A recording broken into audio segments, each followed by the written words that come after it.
pertama kali ini saya naik kerbau.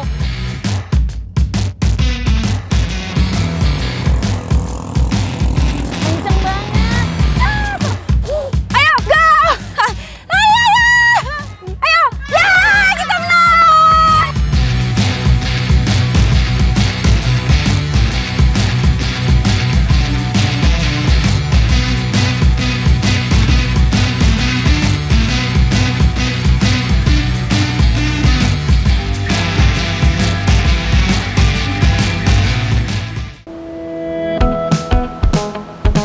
Indonesia selalu mempesona untuk dijelajahi. Salah satunya di pesisir selatan Jawa Timur, di kota Gaplek, Trenggalek. Saya akan mengulik potensi laut yang ada di sini. Kali ini saya akan free dive, tapi free dive-nya bukan sembarangan. Saya di sini akan mencari biota laut yang sangat unik dan yang pastinya yummy. Ikuti jejak saya, jejak petualang. Perjalanan dari bibir pantai menuju lokasi free dive tidak terlalu jauh. Hanya memakan waktu sekitar 30 menit menggunakan perahu bermesin. Sekarang saya sudah sampai di spotnya dan saya mau langsung jalan ke bawah untuk mencari lobster.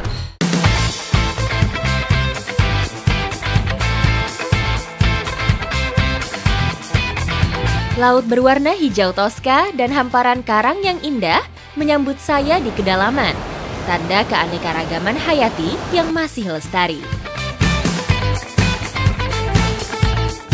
Lobster biasa disebut udang karang, atau ada juga yang menyebutnya udang barong. Hewan nokturnal ini sudah menjadi makanan mahal karena cukup sulit untuk dibudidayakan.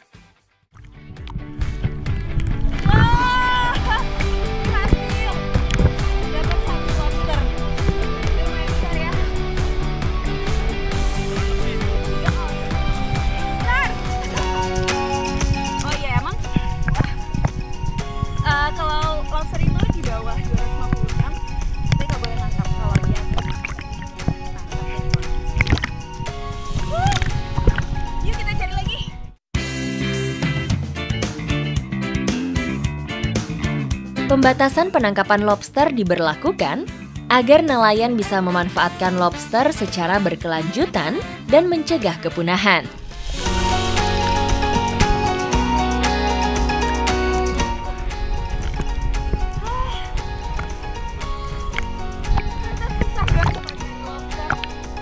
Gak heran sih harganya mahal, karena kita emang harus ngecek satu-satu lubang yang ada di karang, karena emang itu adalah tempat tinggalnya mereka.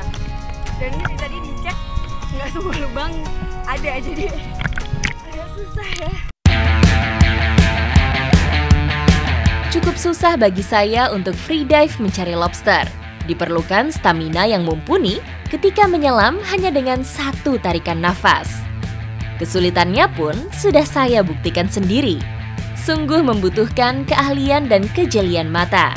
Belum lagi ditambah arus yang lumayan kencang.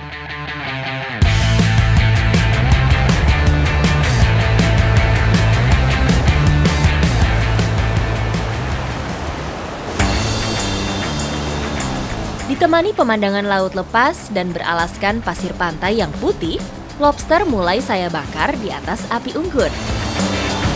Ini nih yang Mas Kacu maksud, dimasak dengan spesial ya? Iya, justru tanpa bumbu. Jadi langsung dibakar gitu aja ya? Iya, dagingnya aja kalau daging lobster sudah enak banget. Lobster hanya saya bakar di atas api unggun.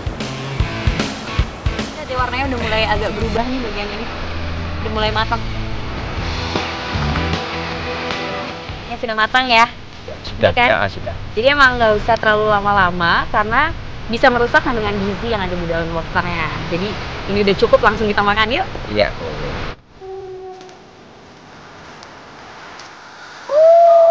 Wow. Nah ini tadi yang udah matang. Ah, ya itu. Ini setengah matang, lihat deh. Wah, teksturnya bener-bener menggiurkan banget. Tuh, langsung ngiler. Langsung kita coba kali ya. Boleh. Yuk, saya cobain yang setengah matang dulu nih. Gimana sih? Mantap. Enak banget ini. Coba yang ini, Mbak. Kita cobain yang matang ya. Oh iya. Cobain. Manis. Ini manis deh. Dagingnya manis gitu. Oke, kita cobain lagi yang matang. Ini manis banget sih. Yang ini.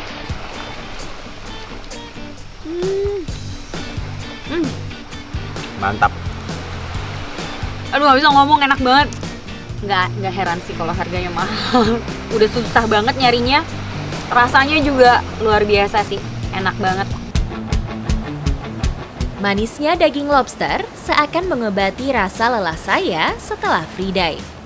Sungguh sebuah petualangan yang sangat menakjubkan.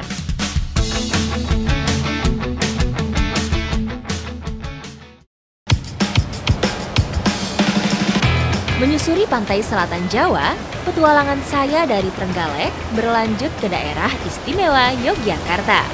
Tepatnya di Kabupaten Gunung Kidul.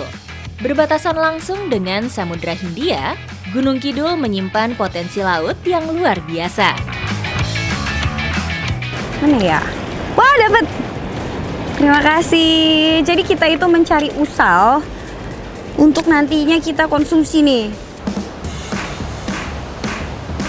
Usal biasanya bisa ditemukan di antara lubang-lubang karang. Langsung dapat 2 dong ini ya? Usal yang sekilas mirip dengan umang ini merupakan salah satu komoditi yang ada di pantai Gunung Kidul. Keong laut ini menjadi incaran warga lokal karena memiliki rasa yang enak.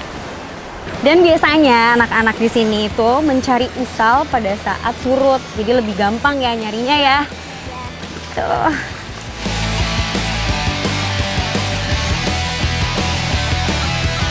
Kita lihat hasil tangkapan kita sebanyak apa. Wah, banyak banget. Wah. Iya, dapat banyak banget. Dia ini kalau kakak ambil buat dimakan boleh nggak? Boleh nggak apa-apa ya? Ya udah berarti ini mau langsung dimasak. Makasih ya udah bantuin nyari. Suasana pinggir pantai memang paling cocok untuk menikmati makanan yang berasal dari laut.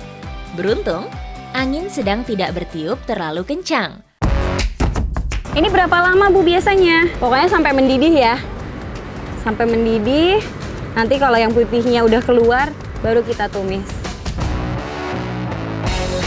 Untuk mengeluarkan usal dibutuhkan tenaga ekstra. Walaupun sudah direbus, cangkangnya masih cukup keras. Butuh keahlian khusus, salah satu caranya dengan mengetuk-ngetuk usal, lalu mencungkil bagian dalam cangkangnya.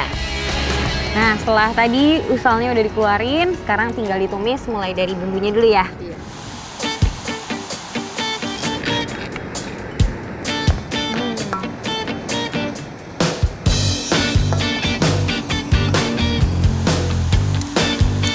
Nah, ini udah matang. Langsung kita angkat aja. Dari wanginya aja udah enak banget ya kecium.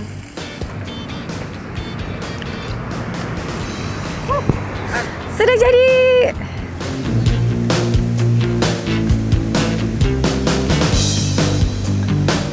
Ini nih enaknya kalau di pinggir laut. Kalau lapar tinggal nyari sendiri, nggak susah. Terus masaknya juga simple banget. Ditambah lagi lihat ya. Makannya sambil disuguhi dengan pemandangan yang indah banget. Luar biasa.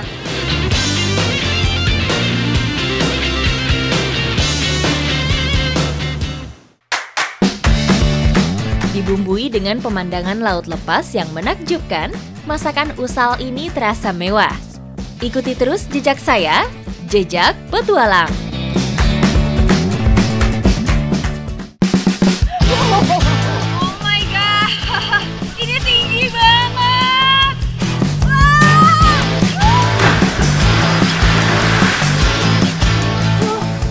Seru banget.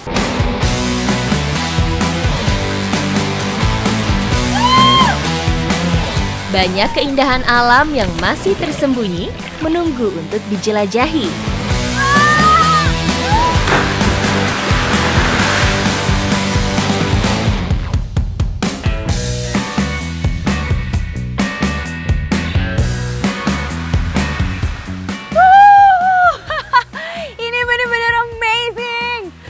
lihat deh, sekarang ini saya sudah berada di Waimarang yang berada di Sumba.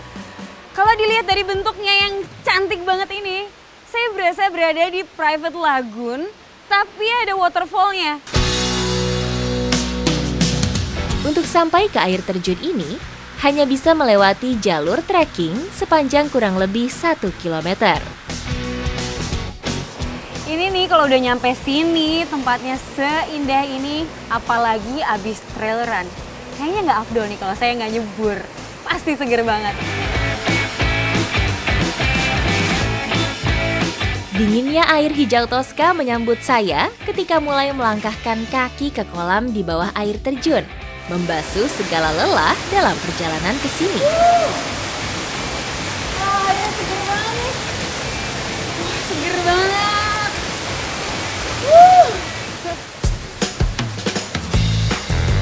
Dengan kedalaman hingga 8 meter, berenang adalah aktivitas yang paling cocok untuk menikmati kesegaran air terjun ini. Wah, ini benar-benar seger banget sih. Saya berasa berada di kolam pribadi dan suara dari waterfallnya itu benar-benar menenangkan hati. Wah, cool banget.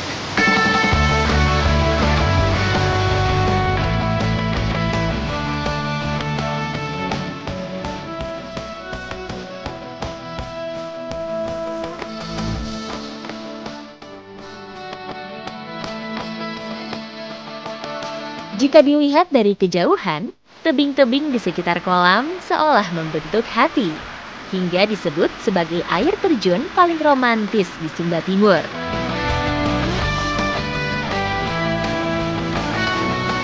Wow, pemandangan menarik nih dari anak-anak lokal sini. Sini. Seru juga nih kayaknya kalau saya loncat dari sana. Kita gimana cara ke atas sananya? Ya, lewat pinggir.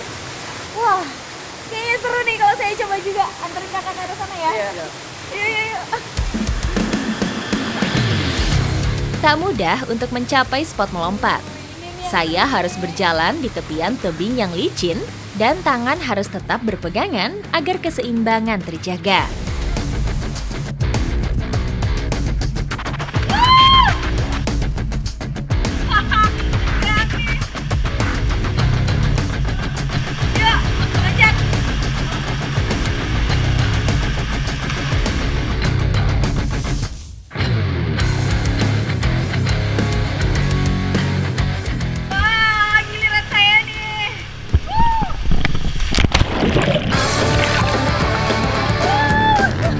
Adrenalin seakan dipompa ketika melompat dari tebing, merasakan sensasi melayang menuju kedalaman air.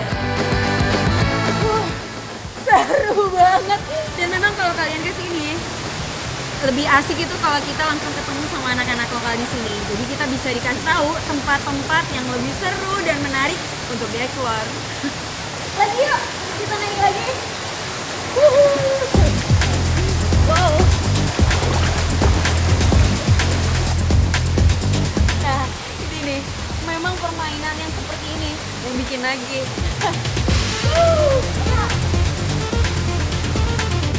Selain licin, area tebing juga rawan dengan batu-batuan yang bertebaran.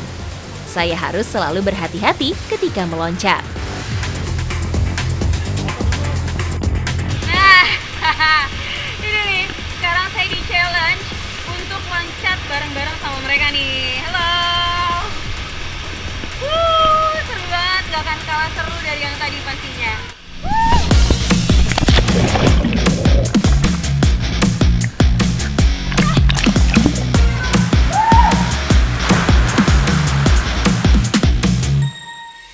Air terjun Waimarang memiliki air terjun dengan kontur bertingkat 3, sehingga ada beberapa pilihan tempat untuk meloncat.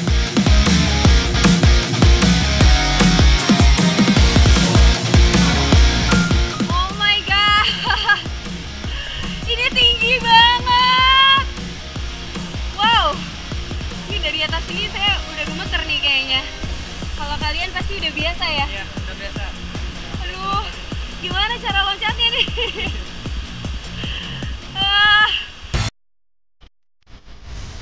Bener-bener deh. Berani nggak ya?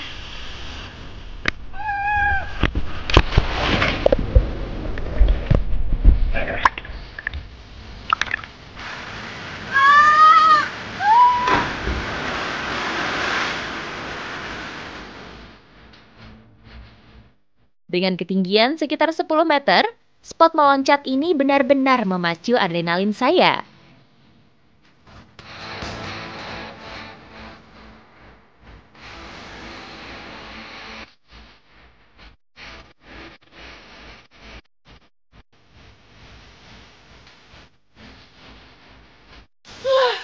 Akhirnya ngeberaniin diri tadi untuk loncat.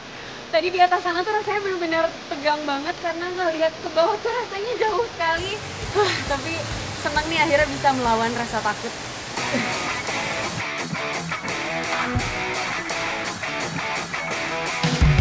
Tanah Humba memang menawarkan cerita dan petualangan seru yang membuat saya selalu berdecak kagum.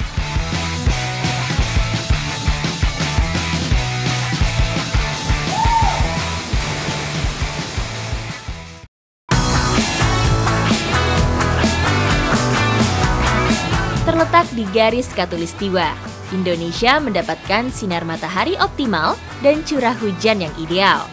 Tanah subur membentang dari ujung timur hingga ujung barat. Beragam tradisi dan adat bercocok tanam tersebar di berbagai daerah. Meriah sekali. Sekarang ini saya sedang berada di Mesonggolu dan bersama masyarakat di sini saya sedang mengikuti kegiatan membajak sawah dengan cara-cara yang sangat tradisional. Sampai kayak gini nih saya berlumpur. Membajak sawah secara tradisional memang mulai digantikan oleh alat bajak modern. Namun tidak dengan di desa Praijing, Sumba Barat ini. Warga lokal masih mengandalkan hewan ternak untuk menggemburkan sawah. Nah, pas banget nih pas saya lagi traveling ke sini, ternyata bertepatan dengan musim tanam. Jadi saya bisa ikut melebur dengan masyarakat di sini.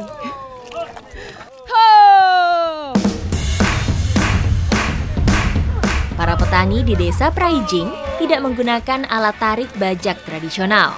Mereka membiarkan belasan kerbaunya berkeliling mengitari lahan persawahan. Kegiatan ini biasa disebut dengan renca.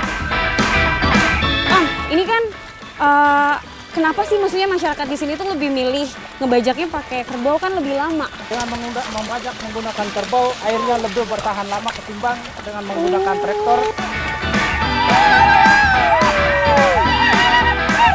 Para petani harus saling berteriak bersahutan agar kerbau tetap berjalan di jalurnya dan tidak merusak tanaman lain.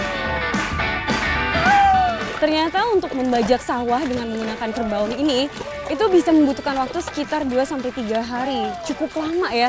Namanya juga tradisional sih.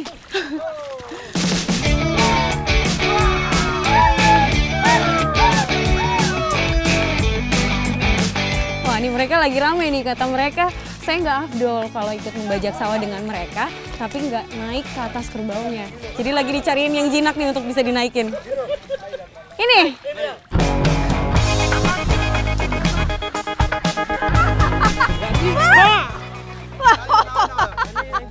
Kabur nih.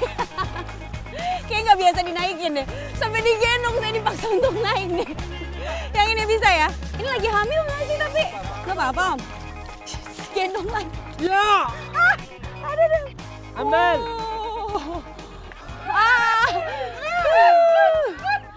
Makasih Om. Yo. Diam.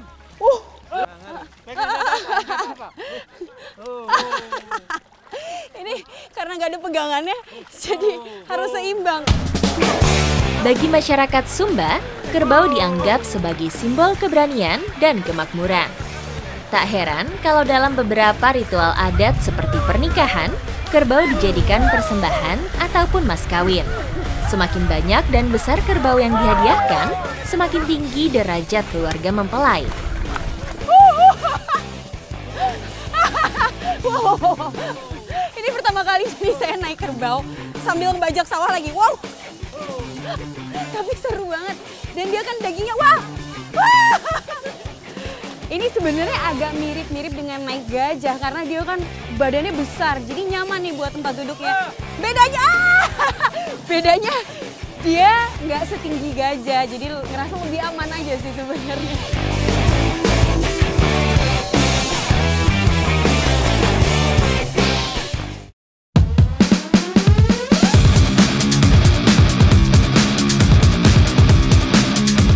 petualangan saya menyusuri keindahan Nusantara tak berhenti sampai di kawasan timur. Kali ini saya melangkah lebih jauh ke utara Indonesia. Titik ujung utara Indonesia selalu menyimpan cerita yang tak kunjung usai. Tujuan saya kali ini adalah menjelajahi Pulau Sangihe, pulau yang berbatasan langsung dengan Filipina, mencari kisah baru dan petualangan seru.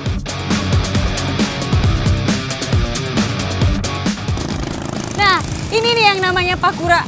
Kencang banget dan suaranya juga nih nggak kalah kencang. Seru banget dan pastinya sayang banget kalau saya lewatin dan nggak coba. Mas!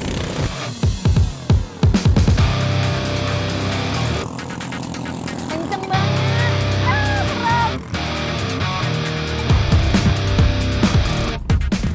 Halo Mas, saya Hana. Mas, ini kenceng banget. Iya. Ini kecepatannya berapa sih sebenarnya maksimalnya? Kecepatannya kalau top speednya bisa sampai 75 sampai 80. Ada dua jenis Pakura yang bisa dipakai di Sangihe. Pakura balap yang hanya bisa dinaiki satu orang dan berkecepatan hingga 80 km per jam. Ada juga Pakura mancing yang bisa dinaiki 3 orang namun hanya berkecepatan hingga 50 km per jam.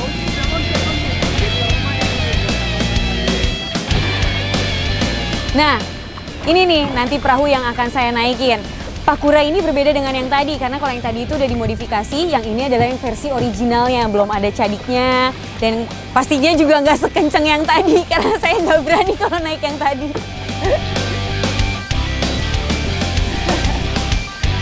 Kapal Pakura biasa dipakai untuk mencari ikan tuna besar, terutama saat musim tuna tiba. Dengan kecepatan dan manuvernya yang lincah, nelayan bisa menaklukkan ikan targetnya dengan cepat. Angin terasa cukup kencang ketika kami melaju. Adrenalin mulai terpacu.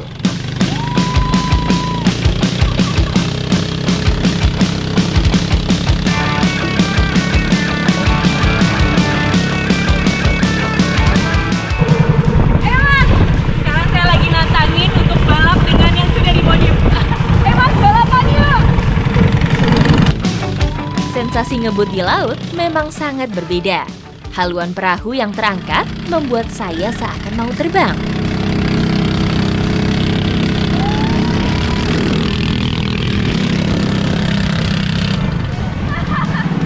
Emang gak ada apa-apanya dibandingin sama yang sudah dimodifikasi. Jauh banget, dari bobot aja ini kita berdua dan kapalnya lebih besar. Yang itu belum berapa detik langsung disusul.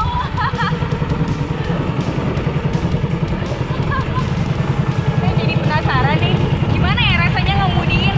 Kayaknya saya mau langsung cobain.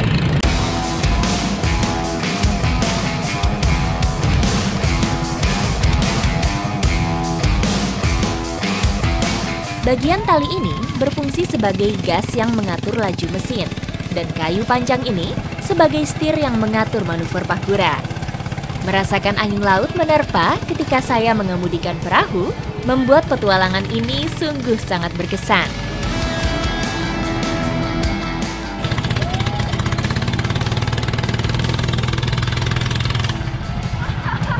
Asli ini bikin nagih banget loh. Rasanya tuh seperti main jet ski. Adrenalinnya sama, cuma bedanya ini manual. Jadi gasnya di sini, kemudian di sini kalau jet ski kan di sini di atas.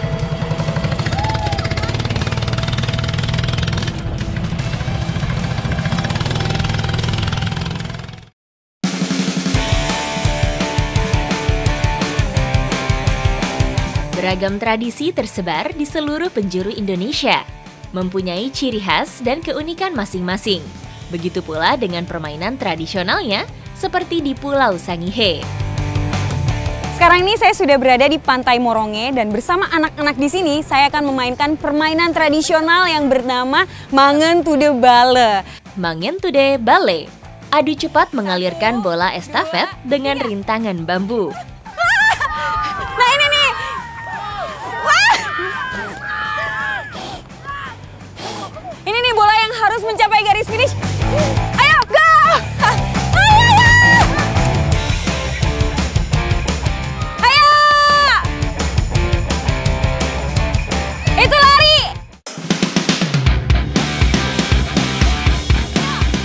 Rintangan pertama, kami harus meniup bola di atas bambu berisi tepung. Selanjutnya, tim pembawa mangkok sudah siap estafet, membawa bola kembali ke kandang untuk dioper ke pemain berikutnya. Pemenang ditentukan dari kecepatan tim menyelesaikan permainan hingga pemain terakhir.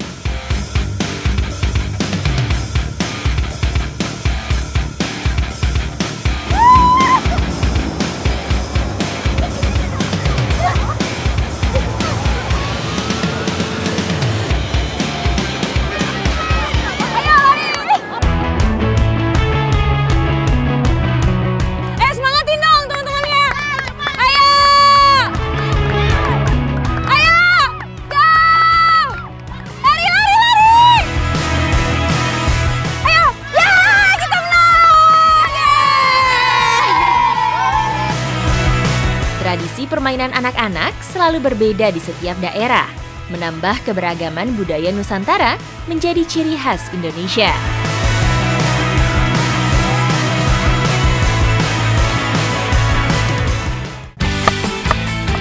Untuk buat minyak urapan ini ada urutannya, harus dimulai dari yang basah lalu diakhiri dengan yang paling kering. Saya cobain ya.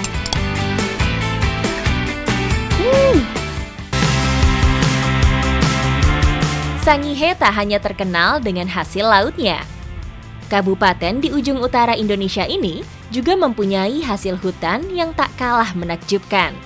Salah satunya adalah rempah, kekayaan alam istimewa khas negara tropis. Selain sebagai bumbu makanan, rempah juga berkhasiat untuk pengobatan. Nah, sekarang ini saya sudah berada di Desa Tolah bersama Ibu Iya, mau membuat minyak yang khasiatnya banyak sekali. Dan ini khas dari Sangihe.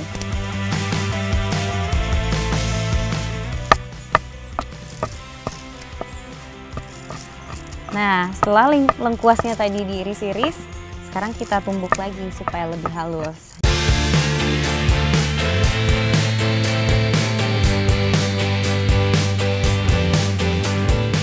Untuk buat minyak urapan ini ada urutannya, harus dimulai dari yang basah lalu diakhiri dengan yang paling kering, yaitu cengkeh, karena dia fungsinya untuk menyerap sari-sari yang tadi sudah ditumbuk di awal-awal. Untuk menghasilkan khasiat yang lebih tinggi, rempah harus digoreng berurutan. Jahe dan lengkuas dimasukkan terlebih dahulu. Setelah berubah warna, baru dimasukkan bahan yang lain. Ada pala, cengkeh, dan kulit jeruk lemong. Proses menggoreng tak membutuhkan waktu lama. Saat warnanya sudah mulai gelap, semua bahan disaring untuk diambil minyaknya saja.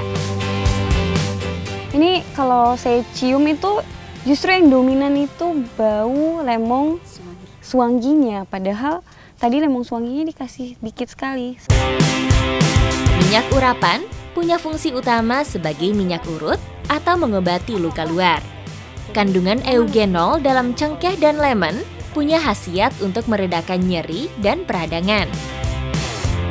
Nah, ini Hana harus dicampur dengan madu. Oh, nah ini nih, selain bisa dijadikan juga sebagai minyak gosok, ini juga bisa diminum dan fungsinya macam-macam banget. Ini dicampurnya dengan madu ya Bu ya?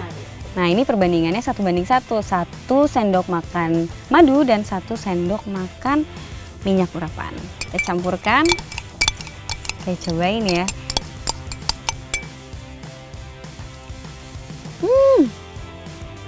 Ini enak loh, dan di lidah saya itu yang dominan malah rasa sereh dan lemonnya tadi.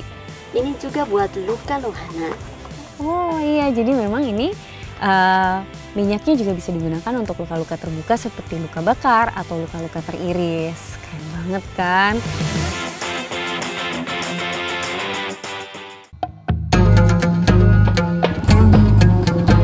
Saya, Anov Prabowo, akan mengajak Anda bertualang, mengungkap amalan dahsyat dengan dampak luar biasa dari para pejuang langit di pelosok Nusantara, yang bisa menginspirasi kita semua untuk tetap bertakwa kepada Allah Subhanahu wa Ta'ala.